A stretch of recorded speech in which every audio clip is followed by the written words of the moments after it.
मेरे कपड़े कहाँ गए? कहीं मेरे साथ कुछ गलत तो नहीं हुआ? होश में आते ही मंजरी ने खुद को निर्वस्त्र पाया और जोर से चीख पड़ी।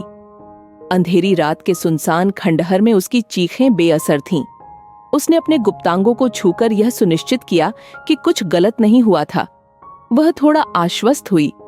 तभी उसकी नजर एक नंग धड़ंग अघोरी पर पड़ी। वो डर गई, लेकिन उस अघोरी पर इसका कोई फर्क नहीं पड़ा।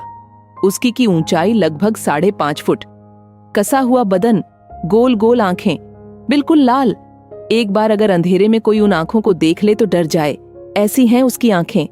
सफाचट चेहरा, दाढ़ी और मूंछ के नाम पर चेहरे पर एक भी बाल मौजूद नहीं।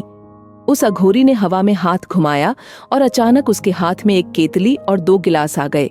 केतली से भाप निकल रही थी। मंजरी ने हैरानी से यह दृश्य देखा। उसने सोचा, यह आदमी तो जादूगर है। मंजरी ने चाय पिया तो थोड़ी गर्माहट महसूस हुई। फिर अघोरी के पूछने पर उसने बताना शुरू किया कि आखिर उसके साथ हुआ क्या। उसने अपने कॉलेज की बात बतानी शुरू की। छोड़ो मुझे, जाने दो, मैं एक एक की शिकायत करूंगी प्रिंसिपल से, मंजरी ने गुस्से में चिल्लाया। 5 लड़कियों ने उसे जबरदस्ती पकड़ा हुआ था और वह खुद को छुड़ाने की असफल कोशिश कर रही थी। सामने तुषार और उसके दोस्त कुछ और लड़कियों के साथ जूनियर्स की रैगिंग कर रहे थे। दूसरी तरफ मंजरी का स्कूल का दोस्त उज्जवल खड़ा था, सिर झुकाए, शर्मिंदा। मंजरी और उज्जवल को जबरदस्ती किस कराया गया। जैसे ही मंजरी के होंठ उज्जवल के होंठों से छुए, सबने उसे छोड़ दिया और जोर जोर से ताली बजाने लगे। मंजरी जितनी दिखने में सुंदर थी, उतनी ही पढ़ाई में भी होशियार। उसके पिता वीरेंद्र प्रताप सिंह आरटीओ में अधिकारी थे और उसकी मां विदुषी सिंह एक कॉलेज में प्राध्यापक। दोनों पढ़े लिखे और आधुनिक सोच वाले थे।